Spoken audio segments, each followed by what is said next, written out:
जय हिंद स्टूडेंट्स, पहल एकेडमी में आप सभी का स्वागत है। आज हम बात करेंगे क्लास 7 की एक्सरसाइज 8.1 के क्वेश्चन नंबर 7 के बारे में। क्या लिखा है? Rewrite the rational number in simplex form, यानी कि जो रेशनल नंबर हमें दिए ना सिंपलेक्स फॉर्म में लिखना है। तो ये बेहद ही आसान है, आपने क्लास 6 में भी सीखा हुआ है। सिंपलेक्स फॉर्म का मतलब होता है कि हमें कोई भी रेशनल नंबर को तब तक डिवाइड करते रहना है जब तक कि उनमें कॉमन फैक्टर कुछ भी ना बचे, ठीक है, तब तक काटते रहना है। तो आइए देखते हैं।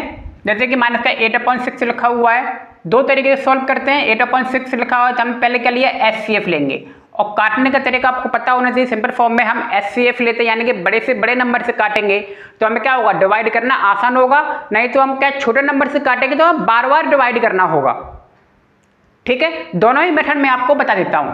एचसीएफ लोग से करोगे तो काम आसान है, एक ही बार में कट जाएगा। एचसीएफ ऑफ 8 and 6 = 2 आएगा, ठीक है। इस मेथड में बस आपको एचसीएफ निकालना आना चाहिए। तो डिवाइड न्यूमरेटर एंड डिनोमिनेटर किससे, बाय 2। तो माइनस का 8/6 लिखा मैंने और 2 से मैंने क्या किया, डिवाइड किया, और हमारा आंसर आ गया माइनस का 4/3।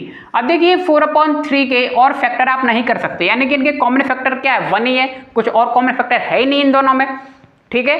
तो इसीलिए यही आंसर है। सेकंड वाले देखिए माइनस का 44/72 लिखा हुआ है, ठीक है। आप चाहो तो इसको एचसीएफ से भी कर सकते हो और चाहो तो जो मेथड मैंने लिखा उससे कर सकते हो। पहले क्या किया हमने, माइनस का 44/72 लिखा, मैंने एक बार इसको 2 से डिवाइड किया, ठीक है। 2 से डिवाइड जब मैं करूंगा दोनों को तो आएगा माइनस का 22/36। अब देख रहे हो अब इसमें कॉमन फैक्टर बाकी है, इसमें और कॉमन आ सकता है। तो फिर देखिए ये 2 से फिर से डिवाइड हो रहा है, तो फिर से देखिए मैंने फिर से डिवाइड किया, अब आ गया 11/18। 11/18 आप देखिए किसी भी टेबल से डिवाइड नहीं होता है। ध्यान रखना है आपको एक बात कि जो आप न्यूमरेटर और डिनोमिनेटर आप डिवाइड करते हो वो एक ही टेबल से डिवाइड होने चाहिए, अलग अलग टेबल से नहीं। एक ही टेबल से जब तक वो डिवाइड होते रहेंगे हम उन्हें डिवाइड करते रहेंगे, ठीक है। एक ही टेबल से, ये बात ध्यान रखना। चलिए कि माइनस का 11/18 आ गया, ठीक है, और 11/18 एक ही कोई भी टेबल में नहीं आता है और यही हमारा आंसर है। आप चाहो तो 42 और 72 को क्या कर सकते हो, एचसीएफ से भी कर सकते हो, जैसे कि मैंने यहाँ पे लिखा हुआ है एचसीएफ ऑफ 42 and 72 = 4 आएगा। सो 44/72 को मैंने 4 से डिवाइड किया, क्लियर। तो देखो आपका एक ही स्टेप में आ गया है आंसर, माइनस का 11/18। तो इस तरीके से और सवाल भी दिए हुए हैं मैंने, ये भी आप बना सकते हैं। तो एचसीएफ देखो कैसे लिया जाता है। मैंने 44 और 72 का एचसीएफ लिया, पहले मैंने 2 से काटा, कट गया, फिर मैंने 2 से काटा, कट गया, अब आया 11 और 18।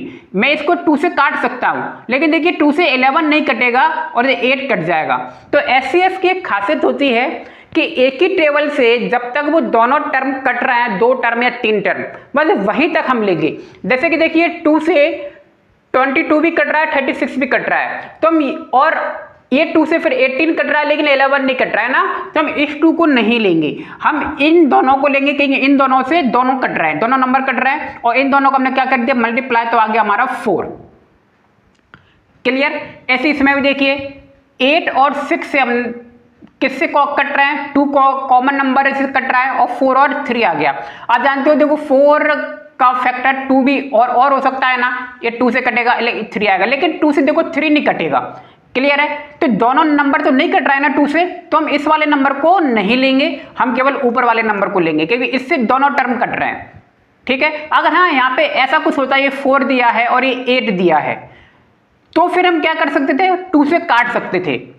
बात समझ में आ रही है। लेकिन यहाँ पे क्या है, हमारा 3 टर्म है तो हम इसको नहीं लेंगे, और केवल 2 हमारा क्या आ गया, एचसीएफ आ गया। तो एचसीएफ हमारा कब तक होगा, जब तक कि एक ही टेबल से वो दोनों नंबर कट रहे हैं, और जितने स्टेप में कटेंगे तो जो इस नंबर से डिवाइड हो रहे हैं उनका आपस में क्या कर लेंगे, मल्टीप्लाई कर लेंगे, और हमारा आंसर आ जाएगा। जैसे मैं एक बात कहूँ, ये 25 लिखा हुआ और ये 45 लिखा हुआ है, तो ये देखिए ये 5 से डिवाइड होंगे, और 5 से डिवाइड होने के 5 आ रहा है और ये 9 आ रहा है। अब देखो 5 और 9 एक ही टेबल में नहीं आते हैं, तो हमारा एचसीएफ क्या होगा, इसका 5 अकेला होगा, ठीक है। बात समझ में आ गई होगी। तो इस तरीके से आप सवालों को बना सकते हैं सिंपलेक्स फॉर्म में, ये बहुत ही सिंपल है। बाकी सवाल आप आसानी से कर सकते हैं, चाहे आप एचसीएफ लेके करें और चाहे इस मेथड से करें। मेरे हिसाब से आप एचसीएफ लेके करेंगे तो ज़्यादा सही होगा, ठीक है, टीचर पे इफेक्ट अच्छा पड़ेगा। तो मिलते हैं नेक्स्ट वीडियो में, आप सभी का बहुत बहुत धन्यवाद, थैंक यू।